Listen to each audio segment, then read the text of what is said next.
માણસે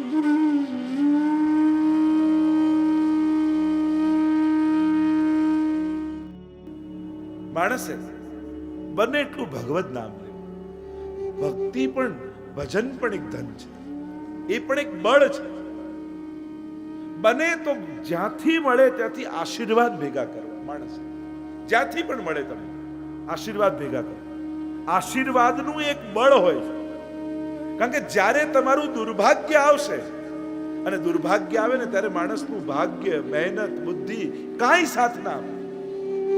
સમય જ્યારે ફેરવાય ને, કરવટલે સમય, ત્યારે આ બધું જ મૂકેલું રહી જાય, કોઈ કા વસ્તુ કામ ના લાગે.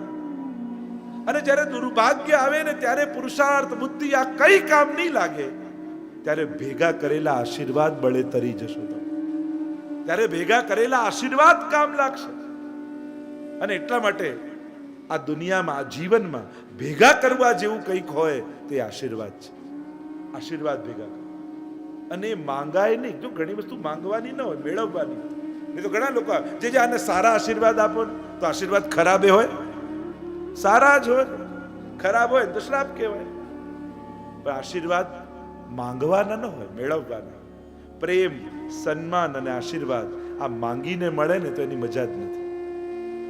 એ તો પ્રગટવું જોઈએ, એ તો પ્રગટાવવું પડે. આપણી નિષ્ઠા, આપણી સેવા, આપણી ભાવના સામેવાળાના હૃદયમાં આશીર્વાદ પ્રગટાવે છે. માંગીને મળે એ આશ્વાસન કહેવાય, હૃદયથી નીકળે એને આશીર્વાદ કહેવાય. તો આશીર્વાદ મેળવવાના, માંગવાના નહીં. પણ આશીર્વાદ ભેગા કરે. એમાં પણ ત્રણના આશીર્વાદ જીવનમાં મેળવવા જરૂર. માં, મહાત્મા અને પરમાત્મા. આ ત્રણના આશીર્વાદ જીવનમાં મેળવ્યા હશે તો ક્યારે નકામા નહીં જાય. પહેલા માના આશીર્વાદ. કદાચ બધાના આશીર્વાદ નકામા જાય, પણ માના આશીર્વાદ ક્યારે નકામા નથી. અમુક સંબંધો એવા છે ને કે એનો કરજ ક્યારે ઉતરે જ નહીં. એમાં તો કરજદાર રહેવું પડે. આપણને ભલે એમ થાય કે બા એમ વાંધો નથી, પણ થોડો સ્વભાવ બદલી દે ને તો અમને વાંધો નથી. સાસુનો એમ વાંધો નથી, પણ સ્વભાવ બદલી દે ને તો એમ વાંધો નથી. જો બદલાવા બધા દુનિયામાં સંભવ હોત તો ક્યાં વાંધો છે. મહત્વની વાત છે, જેવા છે એવા સ્વીકારવા તૈયાર છે.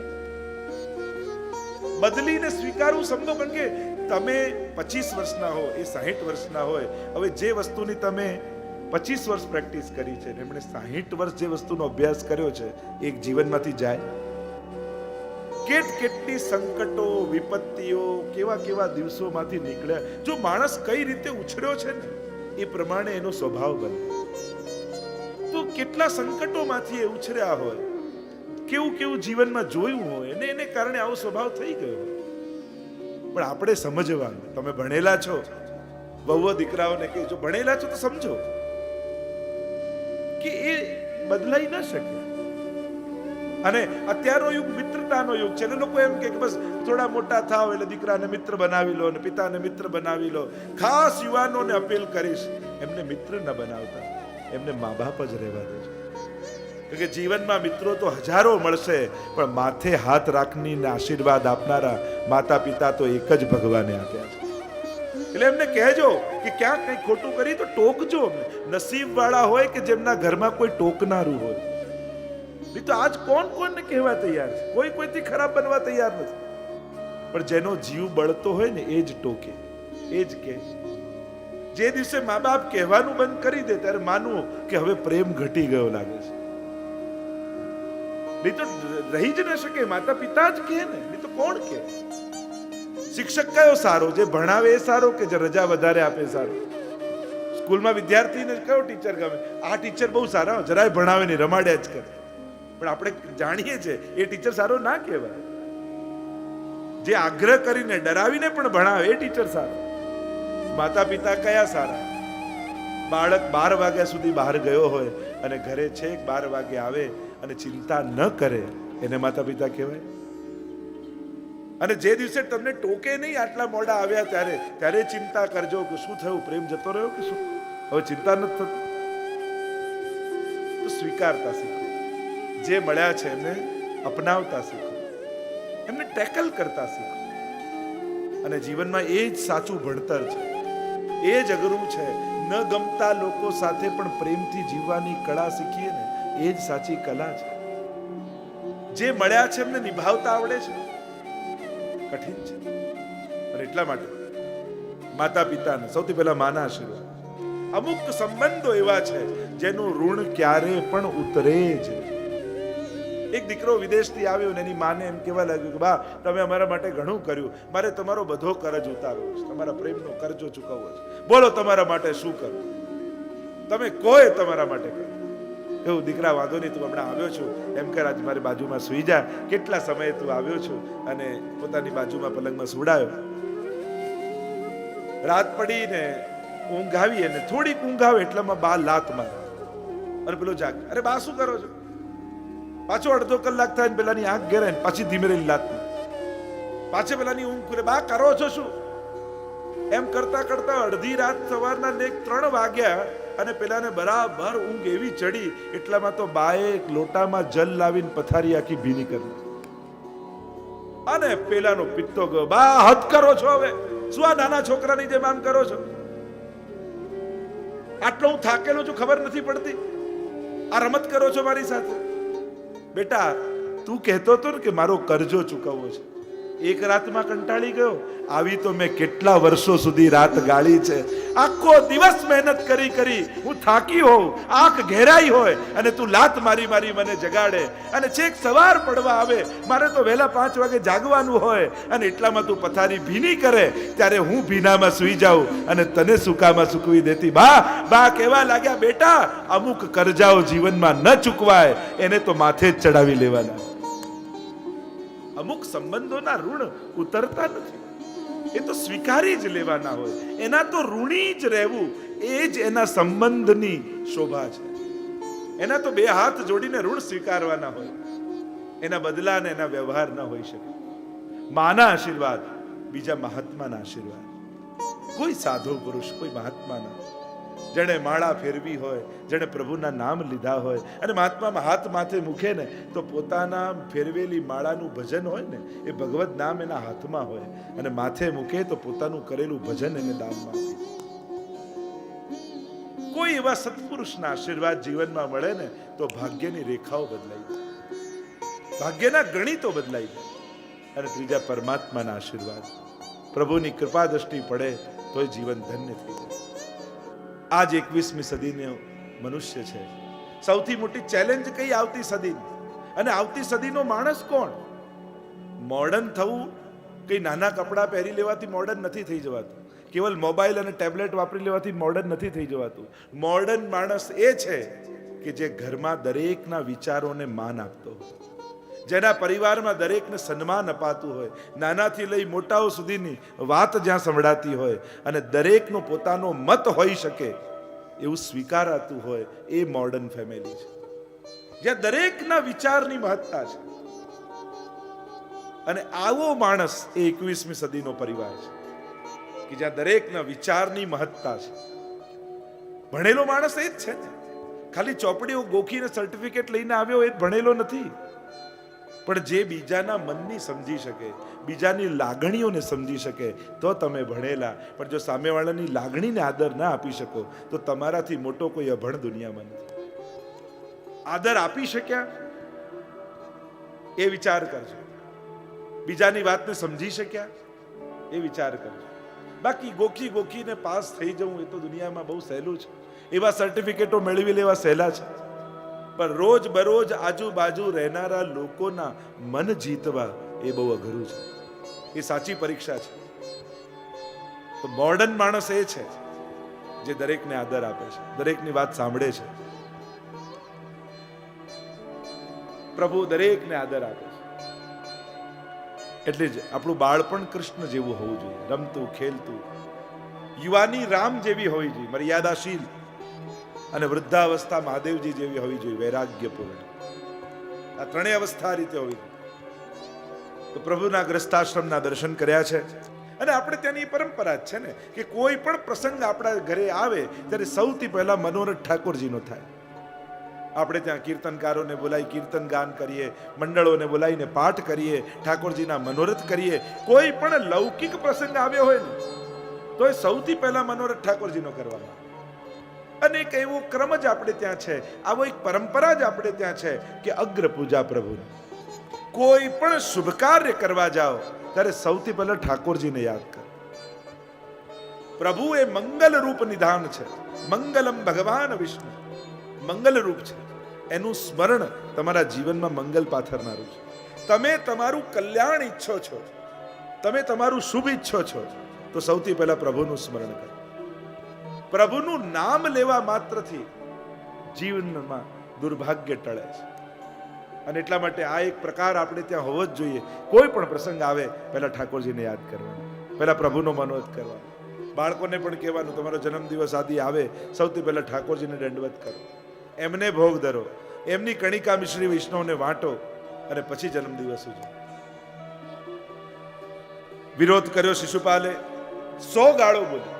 પ્રભુએ સુદર્શન છોડ્યું, શિશુપાલનો ઉદ્ધાર કર્યો. આગળ સુદામા ચરિત્રનું વર્ણન આવ્યું. જો સખ્યમ મધુરમ મહાપ્રભુજીએ કહ્યું છે મધુરાષ્ટક, પ્રભુનું સાખ્ય મધુર છે. અને પ્રભુના સખા કયા? વ્રજમાં જોવા જાઓ તો વ્રજભક્તો ગ્વાલબાલ પ્રભુના સખા છે. પછી પ્રભુ આવ્યા મથુરા, મથુરામાં પ્રભુના સખા છે ઉદ્ધવજી. હસ્તિનાપુરમાં પ્રભુના સખા છે અર્જુન. સખેતી મત્વા ગીતાજીમાં વારંવાર પ્રભુ કહે છે.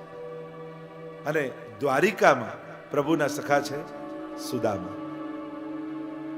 4 સખાઓની વાત પ્રભુના આવે છે.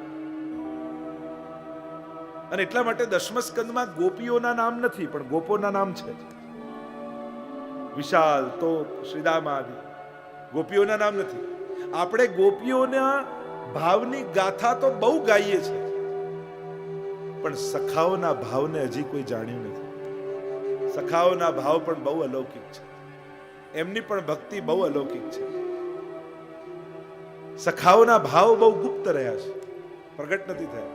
ગોપીઓ માટે તો ગાથા બધાએ ગાઈ છે, પણ ક્યારેક વિચાર કરો, જ્યારે વ્રજ છોડીને ઠાકોરજી ગયા હશે ત્યારે સખાઓનું શું થયું હશે? વિચાર તો કરો. બહેનો તો રડીએ લે, ભાઈઓ તો રડીએ ન શકે. ઘણીવાર જીવનમાં બહેનોનું જીવન ઘણીવાર હળવું થઈ જાય, રડી લે, પણ ભાઈઓ માટે ઘણીવાર અઘરું થઈ જાય. ભાવની અભિવ્યક્તિ કરવી એના માટે દુષ્કર છે. અને એમાં પણ જ્યારે બહેન વહેલા પહોંચી જાય અને ભાઈ એકલો રહી ગયો હોય ને, એનું જીવન વધારે અઘરું થઈ જાય.